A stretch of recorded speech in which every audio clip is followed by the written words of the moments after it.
ഫണ്ടുകൾ ചെലവഴിക്കാൻ കഴിയാത്ത വിധം ഉദ്യോഗസ്ഥ കെടുകാര്യസ്ഥതയിൽ വലഞ്ഞ മുതലമട പഞ്ചായത്ത്.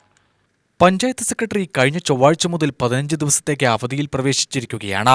ഇതോടെ പഞ്ചായത്തിൽ സെക്രട്ടറിക്ക് പുറമെ assistant secretary, junior superintendent, plan clerk, assistant engineer എന്നീ തസ്തികകളിൽ ആളില്ല. AS തസ്തികയിലേക്ക് ഉദ്യോഗസ്ഥ നിയമനം നടന്നെങ്കിലും നാളിതുവരെയായി ഉദ്യോഗസ്ഥൻ ചാർജ് എടുത്തിട്ടില്ല. ഇതോടെയാണ് പഞ്ചായത്തിൽ പൂർണ്ണമായും ഭരണസ്തംഭനമുണ്ടായത്. മാസങ്ങളായി അസിസ്റ്റന്റ് എഞ്ചിനീയറും 8 മാസത്തിലധികമായി VEOയും പഞ്ചായത്തിലില്ല. ഇതും പദ്ധതി നിർവഹണം കാര്യമായി തടസ്സപ്പെടുത്തുന്നുണ്ട്. പദ്ധതി നിർവഹണ വേളയിൽ ഉദ്യോഗസ്ഥരുടെ അഭാവം വികസന പ്രവർത്തനങ്ങളെ ബാധിക്കുന്നുവെന്നാരോപിച്ച് സമരരംഗത്താണ് പഞ്ചായത്ത് പ്രസിഡന്റും വൈസ് പ്രസിഡന്റും. 2024-25 വർഷത്തെ പദ്ധതികളുടെ ഫണ്ട് ചെലവഴിക്കാൻ കഴിയുന്നില്ലെന്നും ജീവനക്കാരുടെ അഭാവം മൂലം ജനക്ഷേമ പദ്ധതികൾ അട്ടിമറിക്കപ്പെടുകയാണെന്നുമാണ് ഇവർ ആരോപിക്കുന്നത്. ആദിവാസി വിദ്യാർത്ഥികളുടെ പഠനം, കുടുംബങ്ങളുടെ ക്ഷേമപ്രവർത്തനം തുടങ്ങി പല പദ്ധതികളും പാതിവഴിയിൽ മുടങ്ങിയ സ്ഥിതിയാണ്. അടിസ്ഥാന ആവശ്യങ്ങൾക്കായി പറമ്പിക്കുളത്തു നിന്നുൾപ്പെടെ സാധാരണക്കാരെത്തുമ്പോൾ ഉദ്യോഗസ്ഥരില്ലെന്ന് പറഞ്ഞ് മടക്കിവിടേണ്ട സ്ഥിതിയാണ്. ഡീസൽ അടിക്കാൻ വഴിയില്ലാത്തതിനാൽ മുതലമട പഞ്ചായത്തിലെ വാഹനങ്ങളും കട്ടപ്പുറത്താണ്.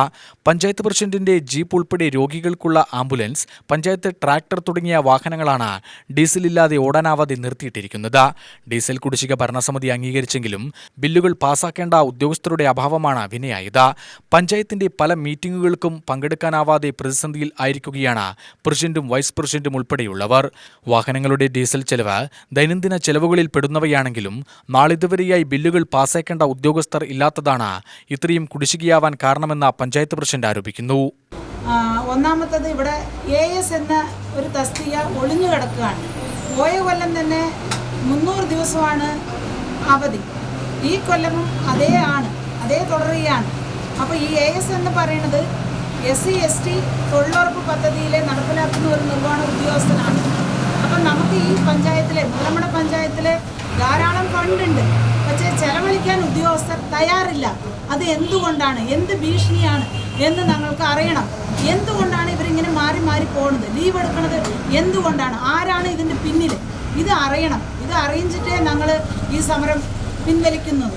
അതുമാത്രമല്ല, അതോടൊപ്പം ഇനി മാർച്ച് 31 ഈ ഫണ്ടുകൾ, നിരവധി ഫണ്ടുകൾ, പാലം ഉൾപ്പെടെ, പാലം എന്ന് പറയുന്നത് 23-24 നമ്മൾ 68 ലക്ഷം രൂപ വകയിരുത്തിയിട്ടുണ്ടായിരുന്നു. അത് കൃത്യം നിർവഹണം ഉദ്യോഗസ്ഥരുടെ ഭാഗത്തുനിന്ന് വീഴ്ചയായതുകൊണ്ട് ഈ കൊല്ലവും ഇത് ലാപ്സായി. അപ്പോൾ ഈ കൊല്ലം ഞങ്ങൾ തന്നെ നേരിട്ട് NSS കോളേജിൽ സമീപിച്ച് അതിൻ്റെ എല്ലാ കാര്യങ്ങളും നോക്കി ഞങ്ങൾ തന്നിട്ടുണ്ട്. അതിലിപ്പോൾ പറയാനുള്ളത്, NOC ഇറിഗേഷന് വേണ്ട NOC 7-ാം മാസമേ AE നമ്മൾക്ക് തന്നിട്ടുണ്ട്. അത് ഞങ്ങൾ ഭരണസമിതിയിൽ വെച്ച് അംഗീകാരം കൊടുത്തിട്ടുണ്ട്. ഒരു 100 രൂപ ചലാൻ കെട്ടാൻ പറഞ്ഞപ്പോഴാണ് പ്ലാൻ ക്ലർക്കിന് 15 ദിവസം ലീവ് കൊടുത്തത്. അതുമാത്രമല്ല, സെക്രട്ടറി ചലാൻ കെട്ടാൻ പോയി ഞങ്ങൾ പറഞ്ഞപ്പോഴാണ് സെക്രട്ടറി മിനിഞ്ഞാന്ന് ലീവ് എടുത്തിട്ട് പോയത്. ഇത് നമ്മളോട് അറിയിക്കണേ ഇല്ല.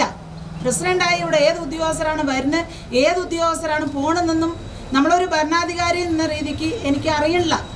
അതുമാത്രമല്ല, മെയിൽ ID, പഞ്ചായത്തിൻ്റെ മെയിൽ ID പോലും ലാക്കാക്കി വെച്ചിരിക്കുകയാണ്. ഇത് എന്ത് ജനാധിപത്യമാണ്? ബില്ലുകൾ പാസാക്കിയെടുക്കേണ്ട ഉദ്യോഗസ്ഥർ എത്തിയാൽ മാത്രമേ ഡീസൽ അടിച്ച പഞ്ചായത്ത് വാഹനങ്ങൾക്കുൾപ്പെടെ ചലിക്കാൻ ആവുകയുള്ളൂ. കൂടാതെ ദൈനംദിന ചെലവുകളും നടക്കുകയുള്ളൂ.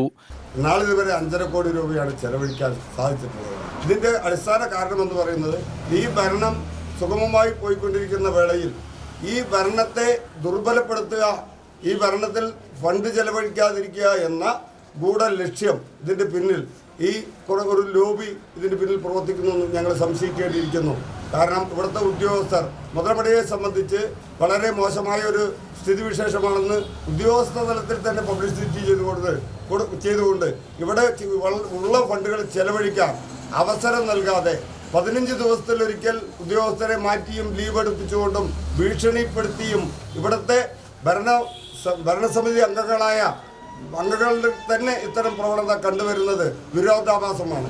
അത് ഭരണപരമായ ഭീകരതയായിട്ടാണ് ഞാൻ കാണുന്നത്. കാരണം ജനങ്ങളോടുള്ള വെല്ലുവിളിയാണ്. UTV news, Palakkad.